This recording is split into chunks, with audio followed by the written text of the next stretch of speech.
জাতীয় cricket league NCL এর নতুন মৌসুম মাঠে গড়ানোর সম্ভাব্য তারিখ নির্ধারণ করা হয়েছে 25 অক্টোবর।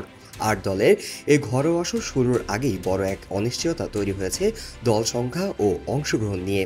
নতুন দল ময়মনসিংহের অভিষেক হবে নাকি পুরনো দল ঢাকা মেট্রোই বহাল থাকবে, এই প্রশ্নের উত্তর পেতে অপেক্ষা করতে হবে পরবর্তী বোর্ড সভার সিদ্ধান্ত পর্যন্ত। গত আগস্টে বাংলাদেশ ক্রিকেট বোর্ড আগের বোর্ড সভায় দেশের প্রধান 4 দিনের ম্যাচের আসর থেকে ঢাকা মেট্রো দলকে বিলুপ্ত করে ময়মনসিংহ বিভাগকে যুক্ত করার সিদ্ধান্ত নেওয়া হয়েছিল, যা পরে অনুমোদনও পায়। তবে এরপরে ঢাকা মেট্রোর ক্রিকেটাররা তাদের দলকে বাদ না দেওয়ার দাবি তোলেন এবং এ বিষয়ে বোর্ড সভাপতির সঙ্গে আলোচনা করেন। ওই ক্রিকেটারদের দাবি ছিল ঢাকা মেট্রোকে বহাল রেখে দল বাড়িয়ে প্রয়োজনে ময়মনসিংহকে যুক্ত করা হোক। বিসিবি নির্বাচনের পর টুর্নামেন্ট কমিটির পক্ষ থেকে জানানো হয়েছে বিষয়টি এখনও পরবর্তী বোর্ড সভায় সিদ্ধান্তের অপেক্ষায় রয়েছে।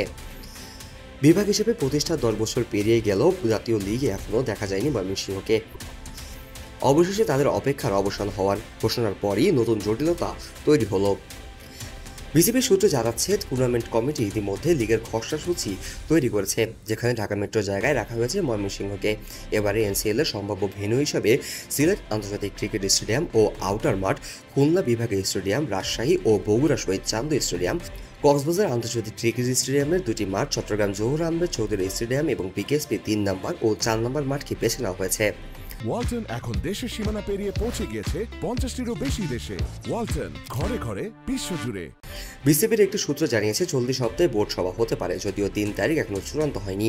বিসিবি নির্বাচনের পর বোর্ড সভাপতি বর্তমানে মেলবোর্নে অবস্থান করায় তিনি হয়তো অনলাইনে সভায় যোগ দিবেন। টুর্নামেন্ট কমিটির ম্যানেজার আবু ইমাম মোহাম্মদ কায়সার জানিয়েছেন জাতীয় লিগ ক্রিকেট এবার 8 দল নিয়ে আয়োজন করার সম্ভাবনা বেশি। তিনি বলেন 25 তারিখ থেকে জাতীয় লিগ খেলা মাঠে গড়াবে। আমরা সূচি তৈরি করেছি, সেখানে ময়মনসিংহকে ধরেই নিয়ে পরিকল্পনা করা হচ্ছে। পরবর্তী বোর্ড সভায় সিদ্ধান্ত হবে লিগে ময়মনসিংহ থাকবে কিনা।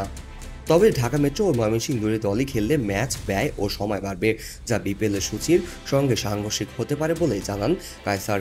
তবে চূড়ান্ত সিদ্ধান্ত বোর্ড সভাতেই নেওয়া হবে। তবে 2026-27 মৌসুমে এনসিএল টি20 ও 4 দিনের লিগ ম্যাচ ময়মনসিংহ নামই হবে বলে তিনি নিশ্চিত করেন। তিনি আরও বলেন 8 দল ধরেই লিগ শেষ করতে হবে, সামনে বিপিএল আছে, তাই লিগ 8 দলের হবে না 9 দলের, ময়মনসিংহ থাকবে কিনা বোর্ড সভাতেই চূড়ান্ত সিদ্ধান্ত হবে। এদিকে কোয়াবের সভাপতি মোহাম্মদ মিঠুন এক সাক্ষাৎকারে বলেন, আমাদের প্রস্তাব ছিল ময়মনসিংহ ও ঢাকা মেট্রো 2 দলই থাকুক।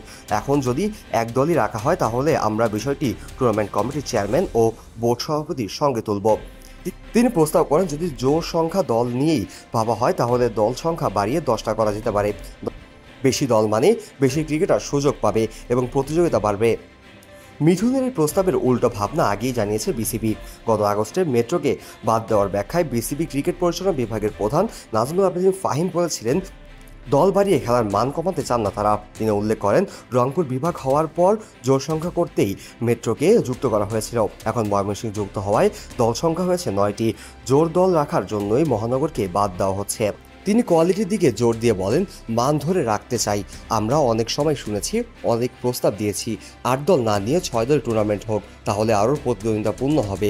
কোনোদিন 6 দলও হতে পারে, আপাতত 8 দলই রাখছি আমরা। এখন দেখার বিষয় এনসিএল এর এবারের আসর কয়টি দল থাকবে। এর উত্তর জানতে হলে অপেক্ষা করতে হবে আরও কিছু সময়। Kazi Mohammad Arafat, on field.